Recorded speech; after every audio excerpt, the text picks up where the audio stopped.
1244. Nomor absen 33. Gelombang mikro. Gelombang mikro memiliki panjang gelombang yang lebih pendek dengan frekuensi yang lebih tinggi dibandingkan gelombang radio. Gelombang mikro dihasilkan oleh tabung vakum daya tinggi perangkat semikonduktor seperti efek Meyer, dioda, terowongan, dioda gun, dan lain-lain. Rantangan panjang gelombang mikro berada pada 10-3 meter hingga 0,3 meter. Frekuensi berkisar dari 190 Hz hingga 3 kali 1011 Hz.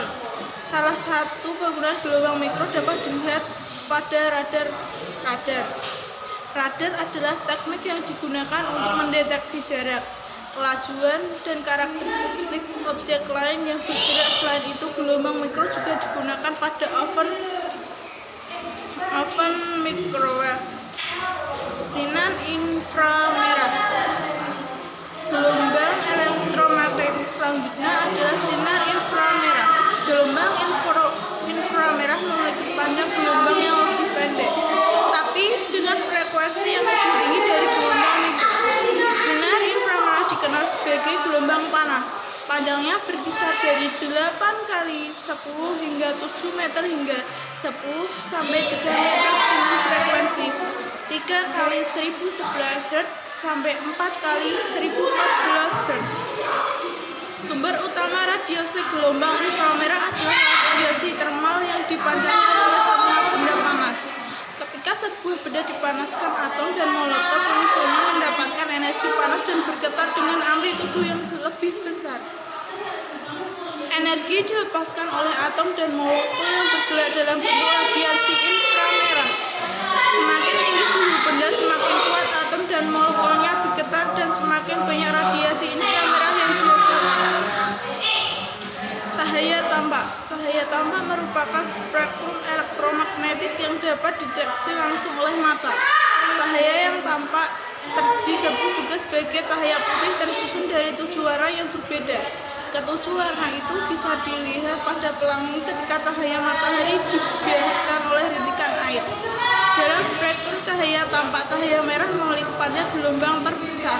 Gelombang sementara umum memiliki panjang gelombang pendek. Sinar ultraviolet. Sinar ultraviolet adalah gelombang elektromagnetik dengan panjang gelombang sekitar 380 nm hingga 10 nm. Tentang frekuensi berkisar dari 8 kali 1014 Hz sampai 3 kali 1016 Hz.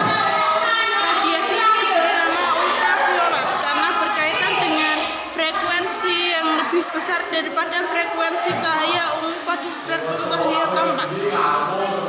Sinar ultraviolet banyak digunakan dalam kehidupan sehari-hari, contohnya untuk membunuh kuman dan permunian air, penggunaan lampu UV, dan untuk operasi mata lasik.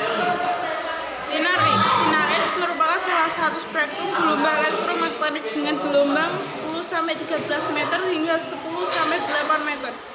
Frekuensinya berkisar dari 3 kali 1016 Hz sampai 3 kali 1019 Hz. Sinar X adalah jenis radiasi berenergi tinggi yang dapat dengan mudah menembus berbagai jenis materi. Sinar X juga dikenal sebagai Röntgen rays yang namanya diambil dari penemuannya, yaitu Wilhelm K. Röntgen pada tahun 1895. Saat itu Röntgen tidak dapat menentukan sifat radiasi sehingga ia menggunakan simbol X. Saat ini sinar X banyak dimanfaatkan untuk Röntgen dan terapi radiasi atau radioterapi. Sinar gamma. Jenis radiasi elektromagnetik yang terakhir adalah sinar gamma. Sinar gamma merupakan gelombang terpendek dengan frekuensi yang terbesar dibandingkan dengan gelombang elektromagnetik lainnya.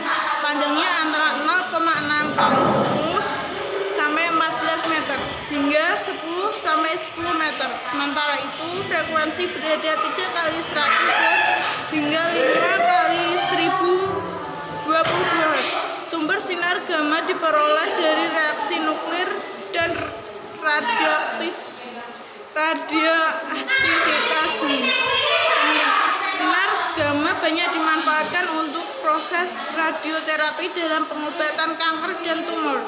Selain itu, sinar gamma juga dapat digunakan untuk membuat radiostep serta untuk memahami struktur